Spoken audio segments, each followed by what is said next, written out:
Hi, I'm Crystal Kiss, and I like to talk about movies, and today we're going to be talking about it in the middle of a field, because what better place to talk about movies than in the middle of a field? The movie we're going to be talking about today is Maximum Overdrive, which was filmed in 1986 and directed by Stephen King. Now, you may know Stephen King as a horror novelist, but he took his hand into directing, and it honestly was not the best thing for him. During the filming of Maximum Overdrive, King was really cooked out of his mind, and that's why Maximum Overdrive is the way it is. Fun fact about Maximum Overdrive is that somebody lost their eye during the filming of the lawnmower scene. Basically, the lawnmower was self-driving and it went over a piece of wood and struck the head of cinematographer's eye.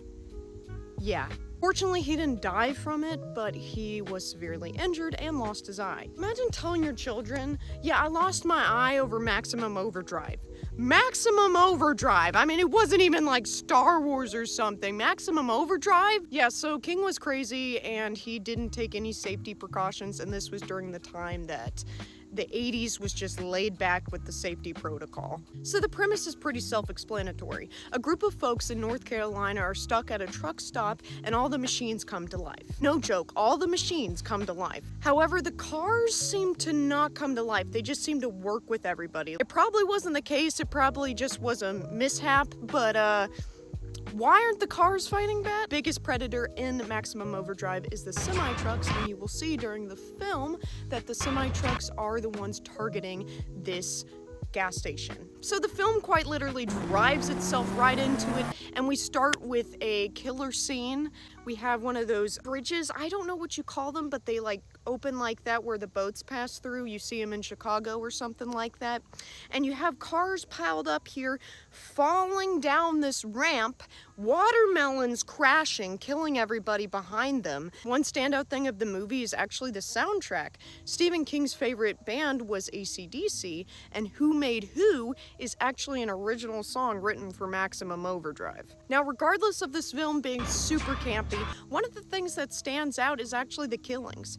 It's supposed to be funny. I don't think it was intentionally starting off to be funny, but it became a horror comedy. It's definitely weird, and some of the killings don't make sense, like how a toy car can kill a dog. I will give it points for the uniqueness and the creativity of the kills, because there's one kill, which is the Little League scene that everybody remembers, where the soda machine comes to life and plummets a guy in the face with a soda can. Now, I complained to my friend and I was like, how does a soda can kill somebody? And he's like, well, imagine it going like 500 miles per hour. Obviously not, but like I'm over exaggerating, but like bullet speed.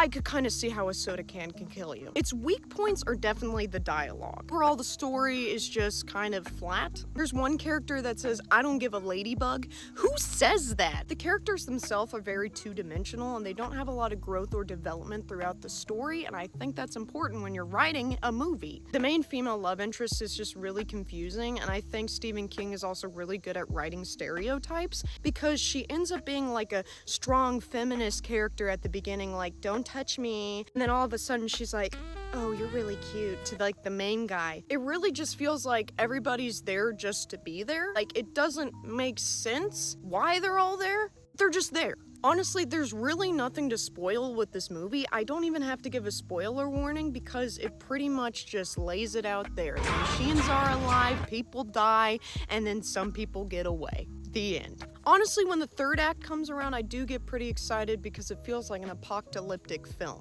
Trucks are circling around the gas station, the sky is green, and you got all the last survivors here together trying to get out of the building, and they have different interesting ways on how they do it, and they shoot some of the trucks, and I will say that that part really kept me hooked, so good job, Maximum Overdrive. Honestly, just take this film with a grain of salt, because it's not terrible if you like campy movies, but don't go in there expecting Carrie or Pet Sematary or The Shining, because you will be heavily disappointed. That was the end of the Maximum Overdrive movie review.